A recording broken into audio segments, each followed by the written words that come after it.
Ever find yourself scrolling through the news, see a country having a moment, and you're like, huh, how'd they get there? Yeah. Well, today we're going deep on something that might surprise you: constitutions. That's right. We're diving into some research that suggests a country's constitution, like the actual document, Right. might offer clues about its future, its success, all of that. Okay, so not just like memorizing amendments for a civics test. No, not at all. What kind of stuff did these researchers actually They do? got their hands on constitutions from 88 different countries Wow. and then compare them to a ton of data, right? Like economic health, literacy rates, even things like, get this, homicide statistics. No way. Okay, so big picture, what they find. So one of the most surprising things was the length of a constitution, how long it is. Huh. Seems to relate to how well a country's doing. It's wild. I'm hooked already. Give me the details. Imagine, right? Two groups of countries. One, they've got these super detailed constitutions, hundreds of articles trying to control every single thing. Micromanaging. Exactly. The other group, they keep their constitutions short, sweet, focused on the big, important principles. Okay, I'm picturing it. Who's doing better, the micromanagers or the big picture folks? Researchers found, get this, the countries with shorter constitutions were often the ones with more economic freedom, better rule of law, even higher levels of happiness. Wait, hold up. You're saying a shorter constitution equals happier citizens, safer streets, more money in their pockets? There's definitely a strong correlation there. It seems like those shorter constitutions often go hand in hand with individual rights, limited government, setting the ground rules and then getting out of the way. So it's not just about being short, it's about what you choose to put in those words or not put in. That's exactly it. And here's where it gets even more interesting. They looked at the specific language used in these constitutions. Oh, word choice matters. Big time. Countries that were struggling, less freedom, less prosperity, their constitutions packed with what they call populist language. Okay, populist language. Give me an example. Like, what am I picturing here? Think emotional appeals, vague promises, lots of the people, national unity, homeland, that kind of stuff. So less about clear laws, more about tugging at the heartstrings. Exactly. It's like trying to write a rousing speech instead of, a solid legal document. Right, which kind of defeats the whole purpose. Right. And guess what? This kind of language popped up more in the constitutions of countries that were struggling. Almost like all that emotional rhetoric isn't so good for actually running a country. Fascinating. So the more successful ones, their constitutions were like what? They focused on individual rights, clear separation of powers, limiting government's role in the economy, setting up a system, not trying to control every outcome. Mind officially blown? So does this mean every country should just shred their constitution and write a new one that's 2 pages long? Not so fast. It's not quite that simple. There are other factors at play here. For instance, they found that how a country handles social programs within its constitution, that plays a role too. Okay, so we're talking healthcare, education, that kind of thing. Exactly. And it's a balancing act. On the one hand, if a constitution guarantees a ton of these programs, it usually means more government involvement in the economy. Right, more programs, more spending, more rules. Yep. But here's the catch. The countries that seemed to do the best were the ones with strong individual rights protections, but a lighter touch on those specific social program guarantees. Interesting. So not no safety net, just maybe a different approach to how it's set up, legally speaking. It seems that way. It's about finding that sweet spot, right? Where the Constitution protects individual freedom, lays out the ground rules, but doesn't get bogged down in trying to micromanage every single thing. Okay, my brain is working overtime right now. We've covered so much ground. We have. Take a sec. Think about some of the countries you follow in the news. How do their constitutions stack up? And we'll be right back to dive even deeper into some specific examples of how these ideas actually play out in the real world. It's funny how we think of constitutions as like these set-in-stone things. Right, like written on a mountain somewhere. Exactly. But they're not. They really reflect a society, like what it values, what it prioritizes, how it sees the world, even how it changes. So it's a snapshot, but also kind of like a movie in slow motion. That's a great way to put it. And speaking of change, the researchers, they noticed this trend. Newer constitutions, ones written the last few decades, they're way longer than older ones. Really? So it's like constitutional inflation. More words equals more better. That's what you'd think, right?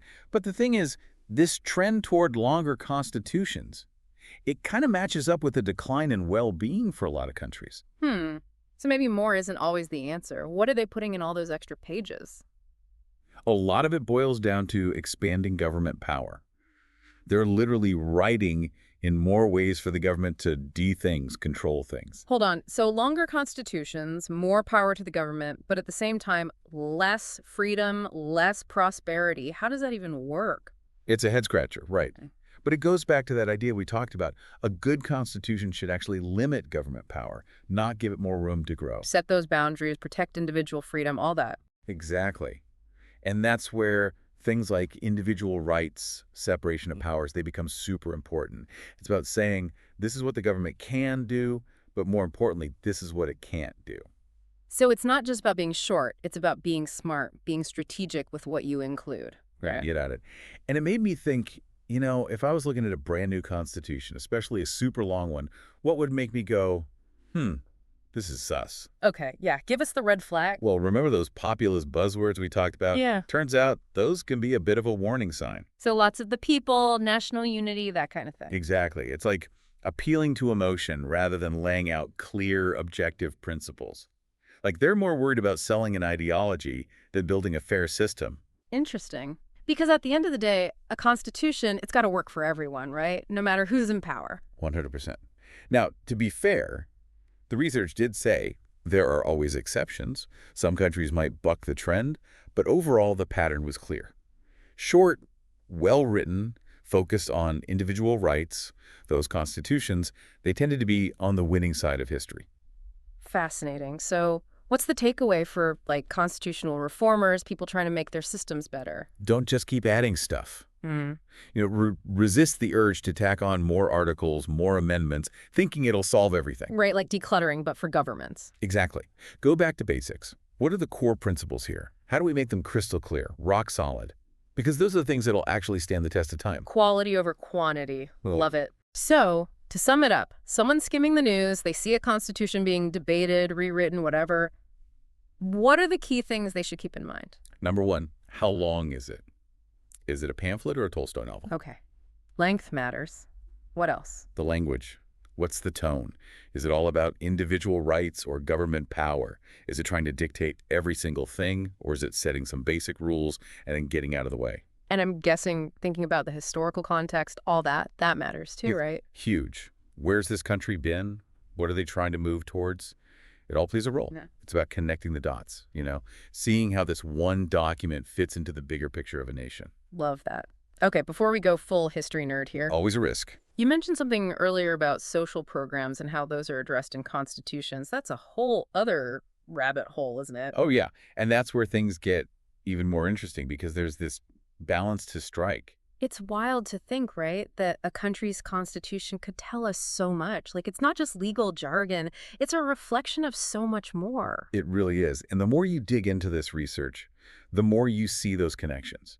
It's the history, the culture, even where a country is in the world, it all plays a part. Okay, now I gotta know. The where part. You're saying a country's location, on a map, could influence its constitution. It sounds crazy, but yeah, the researchers found some stuff. Countries in those temperate zones, with the 4 distinct seasons, Right. they tended to have shorter constitutions, less of that populist language we talked about. Right. Hold up. So a country's weather can affect how it writes its laws. That's wild. It's about correlation, not one causes the other, but it makes you think, right? Maybe something about those climates. Over time, it shapes how a society thinks, what it values, and that ends up in the Constitution.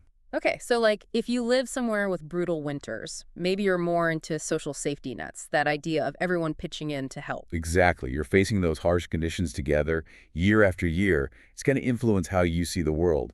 Whereas a more temperate climate, maybe there's more emphasis on individual effort. Fascinating. So these different experiences, they get baked right into the laws of the land. That's the idea. And it just goes to show, we often think of constitutions as static, unchanging, but they're really not. They reflect something deeper about a nation. Love that.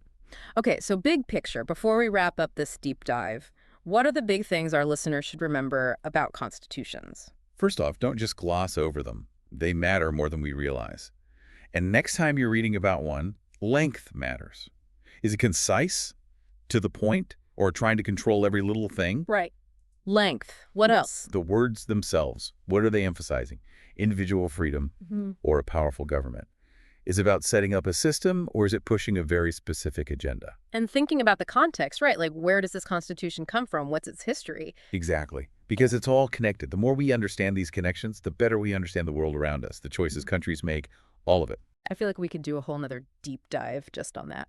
But for now, this has been amazing. Thank you so much for taking us, well, Constitution spelunking, I guess you could say. Anytime. It's been a pleasure. And for everyone listening, keep those brains buzzing, keep asking those questions, and we'll catch you on our next deep dive into the fascinating world around us.